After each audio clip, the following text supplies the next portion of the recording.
در بخش دیگه از کتاب عهد عتیق ما موارد مختلفی رو از یهوه میبینیم در رابطه با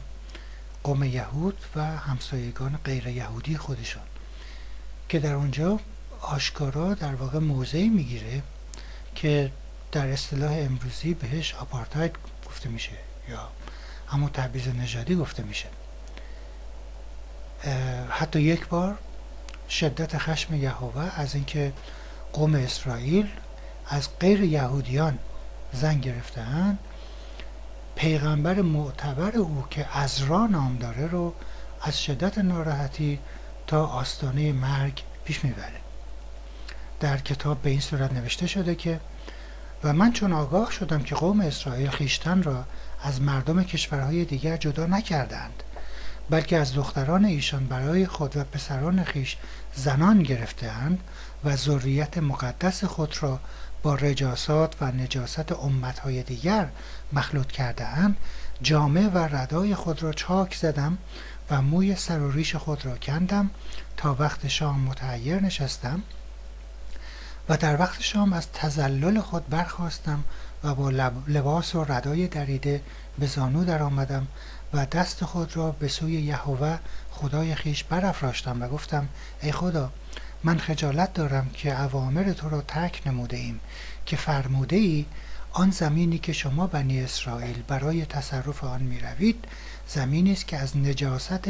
امتهای کشورها نجس شده است و آنها به رجاسات و نجاسات خیش از سر تا سر مملو ساختند.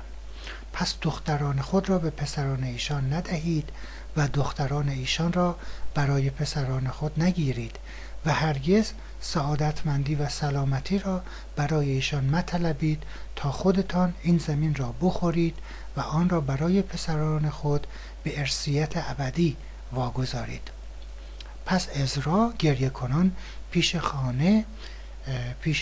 خانه خدا رو به زمین نهاده بود و گروه بسیار عظیمی از مردان و زنان و اطفال اسرائیل زار زار می‌گریستند.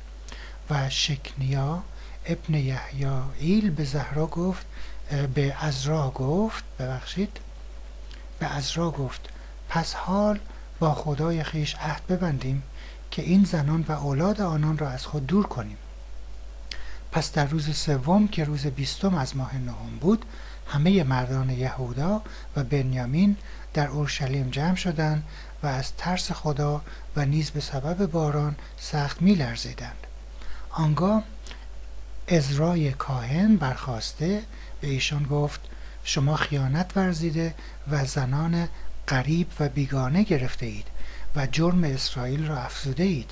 پس جمیع کسانی که در شهرهای ما زنان غریب گرفته اند در وقتهای معین بیایند و مشایخ و داوران هر شهر همراه ایشان بیایند تا حدت خشم خدای ما درباره این امر از ما رفع گردد. پس در روز اول ماه دهم برای تفتیش این امر نشستند و تا روز اول ماه اول کار همه مردانی را که زنان غریب گرفته بودند به اتمام رسانیدند. در کتاب عزرا فصل 9 و 10 است. خب اینجا میبینیم که از طرف یهوه افراد دیگه که از قوم اسرائیل نیستن و به قوم اسرائیل تعلق ندارن و در سرزمین های دیگری میزیستن و این قوم اسرائیل بودن که حمله کردن اون سرزمین رو تصرف کردن و اشغال کردن، از طرف یهوه نجس خوانده میشن و ملعون خوانده میشن و میگن که شما به هیچ وجه نباید معاشرت کنید و نباید از اونها زنی اختیار کنید و به اونها زنی بدهید چون اونها از قوم شما نیستن و نجس هستند. این در اصطلاح امروزه همون آپارتاید و تبعیض نژادی محض است که این رو ما با کمال تعجب از یهوه مشاهده میکنیم اینجا. خب در اینجا به یک موردی برمیخوریم که بسیار استثنایی است و شاهکاری است از شاهکارهای یهوه، چیزی که جدای اون همه چیزهایی که تا حالا گفتیم و اون اینه که در این حالی که یهوه با ابراهیم قرار میذاره در واقع با او عهد و پیمان میبنده که اونو به سرزمین کنعان بیاره و در واقع ذریتش رو به قول خودش کثیر بکنه. در واقع در جریان مهاجرت ابراهیم از بین النهرین به کنعان هست که خدا بهش ظاهر میشه و میگه که ذریت تو رو میخوام بسیار زیاد بکنم و با تو میخوام عهدی ببندم و میگه که از تو پادشاهان پدید خواهم آورد، پادشاهان به وجود میآیند. بعد میگه که تا تو را خدای مطلق باشم و همینطور میگه که تمامی ارض کنعان رو به تو و بعد از تو به ذریت تو به مالکیت ابدی خواهم داد،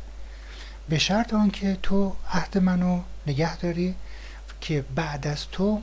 گوشت قلفه که در واقع اون قسمت خط نگاه هست، چیزی که باید خط نوشته است، گوشت قلفه هر ظهوری از اسرائیل خط نوشه در سفر پیدایش فصل 17 هم که قبل از این خود ابراهیم در 99 سالگی ختنه شد. حالا سوال اینجاست که این مسئله آلت تناسلی فرزندان اسرائیل و ختنه شدن اونها چه ارتباطی و چه اهمیتی با دستگاه خلافت یهوه داره؟ چه نقش مهمی در اون زمینه بازی میکنه؟ چرا این انقدر مهمه؟ این یه سوالی هست که البته سوال حاشیه‌ای هست، ولی گذشته از این مشکل دیگه هم در کار هست و اون اینه که این سرزمینه که در واقع خداوند یهوه از در واقع دریای سرخ تا فلسطین و از صحرای سینا تا نهر فرات به طور دربست به ذریت ابراهیم میبخشه،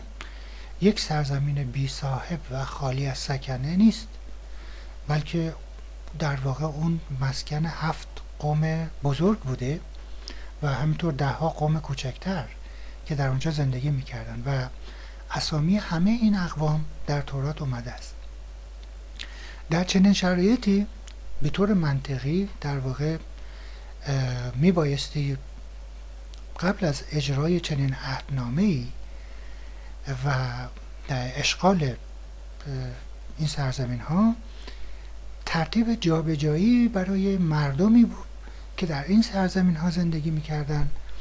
و در واقع اونها هم بندگان خدا بودن داده بشه تا در واقع اون مکان ها به طور منصفانه خالی بشه که بتونن قوم اسرائیل اونجا برن و تصرف کنن اونجا رو. ولی ما همچین چیزی رو نمیبینیم. این راه حل یهوه نیست، یعنی جابجایی این افراد از این سرزمین به سرزمین های دیگه و دعوت قوم یهوه که برای اشغال اون سرزمین ها، ما اینو از طرف یهوه نمیبینیم. راه حل غیر منتظره یهوه ارائه میده که در کل کتابای تورات در واقع 800 بند از اون به شرح دقیق اون اختصاص داده شده و به این صورت نوشته شده در تورات: پس موسی به دستور خداوند 12,000 نفر را به جنگ مدین فرستاد و آنها همه ذکور مدین را کشتند و زنان و اطفال ایشان را به اسیری گرفتند و جمیع بهائم و مواشی ایشان و همه املاکشان را غارت کردند و تمامی مساکن ایشان را به آتش سوزانیدند. و پس اسیران و غنایم را نزد موسی و العازر کاهن آوردند. و موسی به رؤسای لشکر غضبناک شد و گفت: چرا زنان و اطفال را زنده نگه داشته اید؟ و گفت: پس الان هر ذکوری از اطفال را بکشید و هر زنی را که مردی را شناخته باشد بکشید و هر دختری را که مردی را نشناخته و با او همبستر نشده برای خودتان نگه دارید. در کتاب سفر اعداد فصل 31 آیات 1 تا 18. بسیار جالب و شاهکار، در واقع شاهکاره. حمله میکنن، سرزمین رو اشغال میکنن، همه رو میکشن، ولی اون مردم، اون افسران زنان و اطفال رو زنده نگه میدارن و با خودشون میارن. موسی وقتی میفهمه که زنان و اطفال زنده نگه داشته شدن، از خشم غضبناک میشه و میگه چرا اینا رو آوردید؟ همه اطفال رو بکشید، هر زنی که شوهر داشته رو بکشید، ولی هر دختری که شوهر تا حالا نداشته اونو نگه دارید مال شما. دخترها فقط مال شما، دختری باکر مال شما، بلکه همه باید کشته بشن. چرا اونا رو زنده نگه داشتید؟ موسی میگه، رهبر قوم اسرائیل میگه. واقعا باید تبریک گفت، واقعا باید به همچین تفکری تبریک گفت. هیتلر اینطور جنایت نکرد، هیتلر این کارو نکرد.